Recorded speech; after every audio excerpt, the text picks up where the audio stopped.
Bom dia, boa tarde, boa noite, amigos da congregação, tudo bem? Mais uma vez venho trazendo aqui um estudo para a nossa reflexão. Espero que vocês consigam aproveitar tanto quanto eu aproveitei essa reflexão a respeito do capítulo 3 do Evangelho segundo o Espiritismo, item 1. Mas antes de começarmos, eu abri uma página aleatória do livro Fonte Viva e caiu no item 127, Humanidade Real. Eu vou ler rapidamente para que a gente faça a nossa ambientação e para aproveitar a mensagem trazida por Emmanuel nesse momento. Humanidade Real. Eis o homem. Pilatos, Evangelho de João, capítulo 19, versículo 5. Apresentando o Cristo à multidão, Pilatos não designava um triunfador terrestre. Nem banquete, nem púrpura, nem aplauso, nem flores. Jesus achava-se diante da morte. Terminava uma semana de terríveis flagelações. Traído, não se rebelara. Preso, exercera a paciência. Humilhado, não se entregou a revides. Esquecido, não se confiou à revolta. Escarnecido, desculpara. Açoitado, esqueceu a ofensa. Injustiçado, não se defendeu. Sentenciado ao martírio, soube perdoar. Crucificado, voltaria à convivência dos mesmos discípulos e beneficiários que o haviam abandonado para soerguer-lhes a esperança. Mas exibindo-o diante do povo, Pilatos não afirma, eis o condenado, eis a vítima. Diz simplesmente, eis o homem. Aparentemente vencido, o mestre surgia em plena grandeza espiritual, revelando o mais alto padrão de dignidade humana. Rememorando, pois, semelhante passagem, recordemos que somente nas linhas morais do Cristo é que atingiremos a humanidade real. Graças a Deus. Que linda mensagem de Emmanuel para esse momento desse estudo, né, que vem bastante a calhar, não é isso? Então, que a espiritualidade amiga possa nos auxiliar nesse momento, auxiliar a todos nós, para que a gente consiga aproveitar todas as reflexões trazidas por esse trecho do Evangelho, que ele possa nos abrir os horizontes conforme a mensagem nos concita. Então, eu vou ler para vocês esse primeiro trechinho para que a gente contextualize o nosso estudo e as nossas reflexões do dia. Evangelho segundo o Espiritismo, capítulo 3, há muitas moradas na casa do meu Pai. Item 1. Não se turbe o vosso coração. Credes em Deus, crede também em mim. Há muitas moradas na casa do meu Pai. Se assim não fosse, eu vou-lo teria dito, pois me vou para vos preparar o lugar. Depois que me tenha ido e que vos houver preparado o lugar, voltarei e vos retirarei para mim, a fim de que onde eu estiver, também vós aí estejais. João, capítulo 14, item 1 a 3. Que significativa é essa mensagem do nosso Mestre Jesus? Como toda mensagem do Mestre, não devemos tentar interpretá-la ao pé da letra, e sim tentar alcançar o sentido tão profundo e tão amplo que contém cada frase, cada termo. Quando ele inicia essa citação, ele nos diz, ele contextualizando, ele está junto aos seus discípulos nesse momento, prestes a ser preso, e aí tentando acalmar os corações dos seus discípulos, que estavam muito assustados com aquele ar de mistério, com que percebiam que Jesus já estava de partida, mas não sabiam para onde, não sabiam por quê.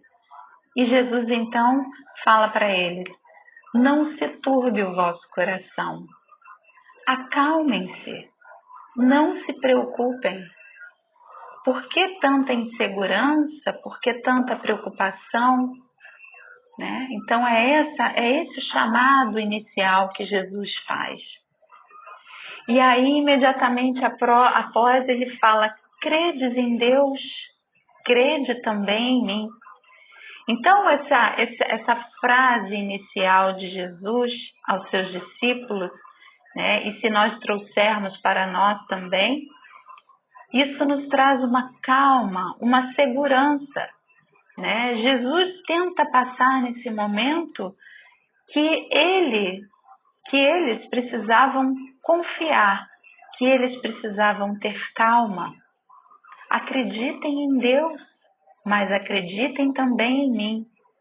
Né? E nesse momento Jesus passa que Ele é a fé viva, que Ele é a palavra viva. Né? Então ele passa nesse momento toda uma tranquilidade, toda uma calma para os seus discípulos. Se nós trouxermos isso para os dias de hoje, poderíamos pensar: o que é que turba nosso coração nesse momento? Né? Seria legal que cada um de nós fizesse uma reflexão agora e pensasse: o que está turbando, o que está deixando o meu coração preocupado, intranquilo, né? E nós, como seres que vivemos na Terra, em nossos devidos graus evolutivos, somos muito ainda materializados.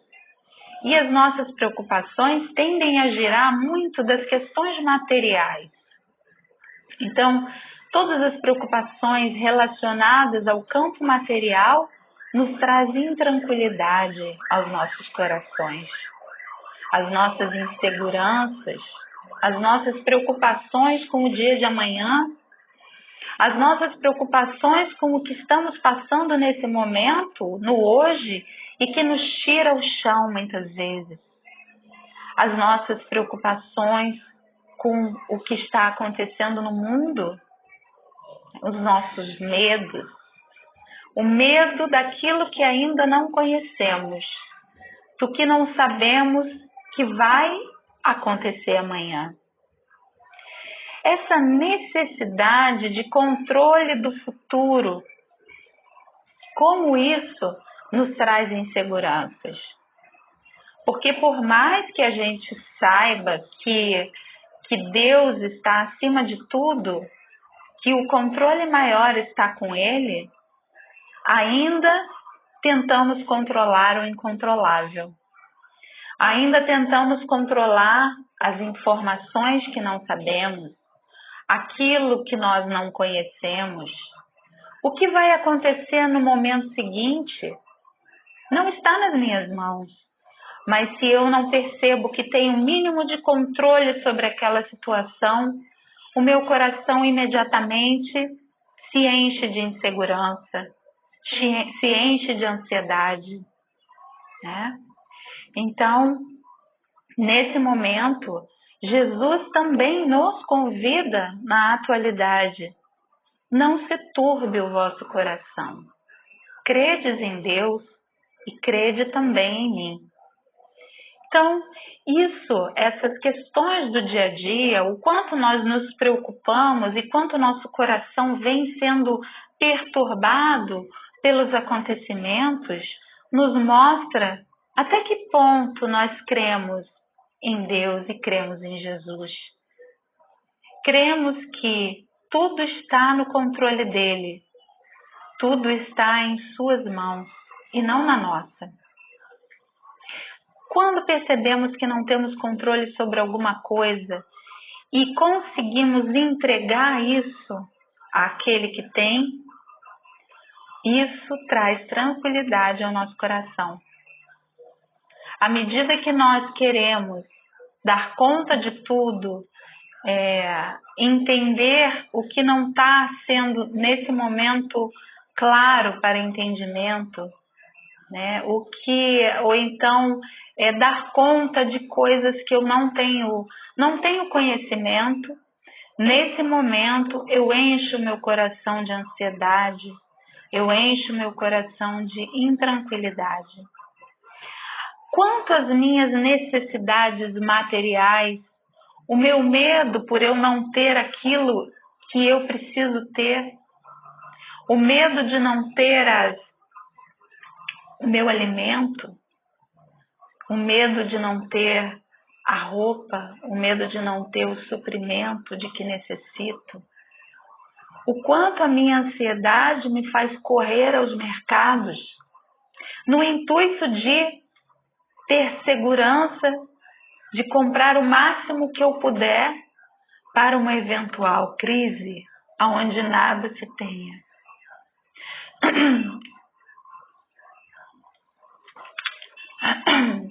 Quanto não observamos desse comportamento diante dos momentos, né, dos acontecimentos atuais de pandemia, de crise, né? Quantos de nós não fomos correndo aos mercados, às prateleiras das farmácias, encher as nossas cestas desnecessariamente por medo, com o coração turbulento, né, pelo medo e pela falta de fé, pela falta de tranquilidade naquilo que não está no nosso controle. Então, nessa passagem, Jesus inicia a sua fala nos convidando a acalmar os nossos corações, acreditando em Deus em primeiro lugar, reavivando nossa fé em Deus e também em Cristo. E imediatamente após ele fala: há muitas moradas na casa do meu Pai. Se assim não fosse, já eu vou-lo teria dito. Mais uma vez, Jesus nos mostra que nós precisamos confiar nele, que nós precisamos confiar no que ele diz, pois ele é o caminho, ele é a verdade e ele é a vida. Ao final desse trecho, então, Tomé lhe pergunta: como poderemos segui-lo se não conhecemos o caminho? E aí Jesus fala: eu sou o caminho, eu sou a verdade e a vida. Então, é nesse momento que Jesus mais uma vez nos mostra: calma, né? Se fosse diferente, eu teria dito antes a vocês. E quando Jesus fala: há muitas moradas na casa do meu Pai, o que será que ele, qual foi a intenção dele em falar sobre isso? A casa do Pai é uma só. A casa do Pai é gigante.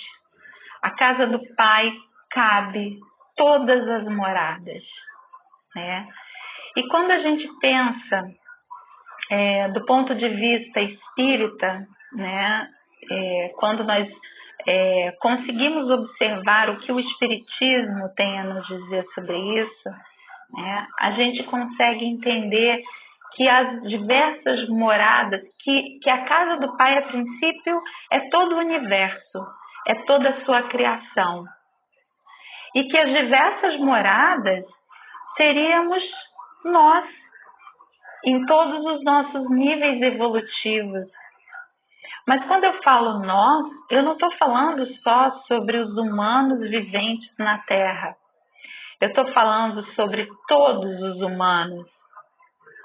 E isso nos faz abrir os nossos horizontes e pensar: existem humanos que também não vivem na Terra, que vivem na erraticidade e que vivem em outros mundos diferentes do nosso.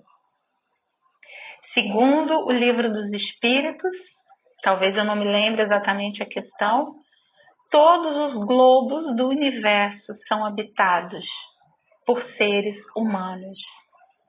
Então, isso nos mostra a grandeza da criação do Pai, a grandiosidade da sua criação e da sua bondade, e que dentro dessa obra cabem diversas e infinitas moradas.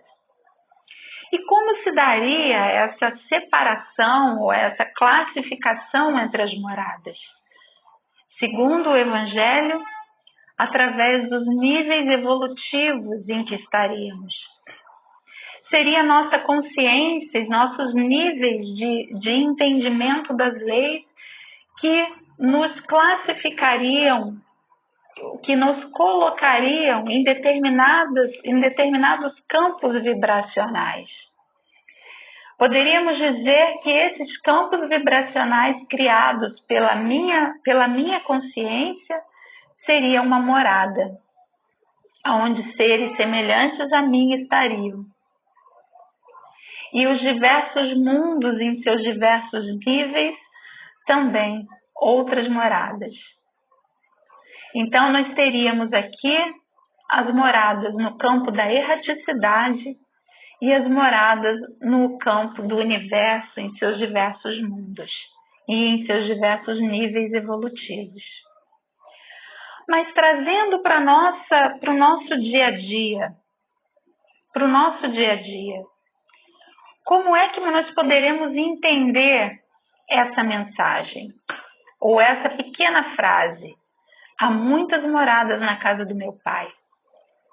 E aqui, a primeira ideia que nós podemos ter a respeito dessa frase é que ela é um convite a todos nós para ampliarmos os nossos campos de visão, para ampliarmos as nossas vistas e percebermos a grandiosidade da criação de Deus e nos colocarmos no nosso devido lugar, naquele pequeno ponto, infinitamente pequeno, na linha da eternidade. E à medida que a gente consegue fazer isso, a gente também diminui o nosso grau de preocupação em relação a tudo que está ao nosso redor, porque se nós ampliamos o nosso campo de visão, nós percebemos que existem coisas muito maiores com o que nos preocuparmos. Que aquela pequena preocupação do meu dia, aquela dor que eu passo na minha família, aquela dor daquela pequena enfermidade que eu enfrento, são muito pequenos em vista de toda a amplitude, de todo o caminho que eu ainda tenho que percorrer como espírito humano. Então, nesse momento, Jesus nos mostrando a grandiosidade da criação, Jesus também nos mostra que nós precisamos nos preocupar com coisas muito maiores do campo espiritual e não tanto com coisas do campo material. Ele coloca a nossa vida na linha da eternidade e nos mostra, olha só, existem muitas moradas e a sua morada nesse momento atual, você ainda tem muito o que percorrer nesse caminho.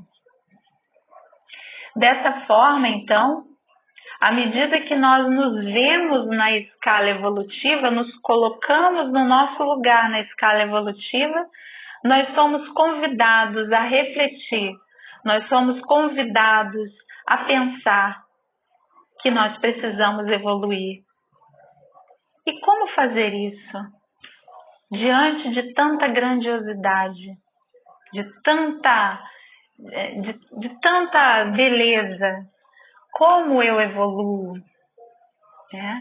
E aí existe uma questão que todos já devem conhecer, é a questão 919 do Livro dos Espíritos, onde Santo Agostinho fala. Kardec faz a pergunta: qual o meio prático mais eficaz que tem o homem de se melhorar nessa vida e de resistir às atrações do mal? E Santo Agostinho nos fala: um sábio da antiguidade vos disse, conhece-te a ti mesmo.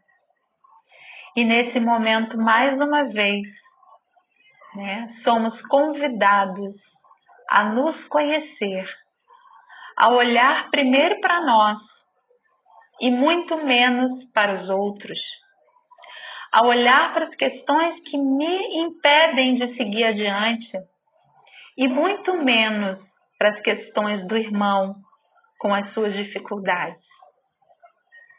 Então, mais uma vez, Jesus nos convida a olhar para as questões do Pai muito mais do que para as questões da terra. E quando ele disse, né, resistir às atrações do mal, que atrações seriam essas? Será que no momento em que se turba o meu coração, no momento em que eu me vejo insegura e cheia de preocupações, e cresce meu ceticismo, a minha falta de fé, nesse momento, será que eu não estou abrindo as portas para as atrações do mal? Será que o meu desânimo, né, o desânimo que me bate diante das dificuldades, não seriam essa grande porta às atrações do mal? Então, nesse momento, nós poderemos então entender que a minha consciência, o meu autoconhecimento é a chave para essa caminhada longa, né, em rumo à evolução espiritual. E aí, quando Jesus fala, pois me vou para vos preparar um lugar que naquele tempo e hoje ainda não podemos ocupar, não nesse momento, mas que Jesus prepara o lugar à medida que ele nos mostra o caminho, que ele nos mostra a verdade, que ele nos mostra o caminho da vida.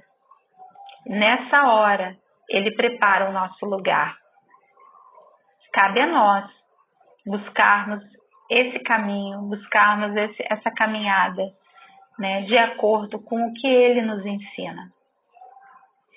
É muito interessante,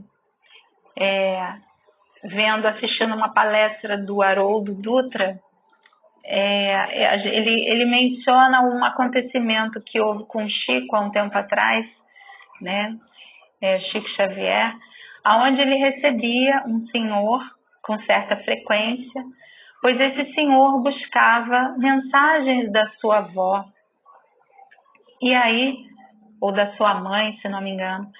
E aí, só que ele era um pouco cético, ele recebia as mensagens, mas ele demonstrava que não acreditava muito naquelas mensagens, que lhe pareciam um pouco estranhas, né, que não cabiam dentro da sua crença. E aí eles andando, Chico com ele, andando de mãos dadas, de braços dados, né, pelo campo, fora da casa, olharam para o céu e viram um céu estrelado, muito estrelado. E aí Chico pergunta para ele, você acredita que aquilo lá é infinito? Apontando para o céu. E aí esse senhor fala, pensa um pouco e fala, sim, acredito. Sim, o universo é infinito.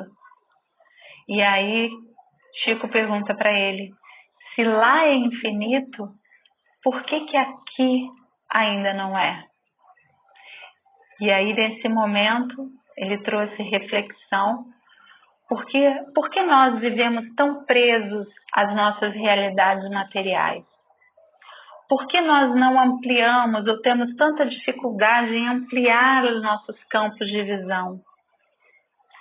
Por que acreditamos num universo infinito, acreditamos em planetas, acreditamos em coisas muito grandiosas e não conseguimos acreditar que nós somos capazes de superar obstáculos da vida, obstáculos diários? Por que é que o nosso coração se perturba tanto diante de qualquer dor? Está nos faltando, então, provavelmente ampliarmos o nosso campo de visão e acreditarmos que aonde tem Deus, tem salvação. Aonde tem Deus, tem conforto. Aonde tem Deus, tem vida. Então, meus irmãos, eu gostaria de encerrar nossa reflexão da tarde de hoje, deixando um grande abraço a todos, dizer que eu estou com muitas saudades, espero que em breve possamos nos rever pessoalmente, de acordo com as possibilidades que o momento nos pede. Um grande abraço, fiquem com Deus.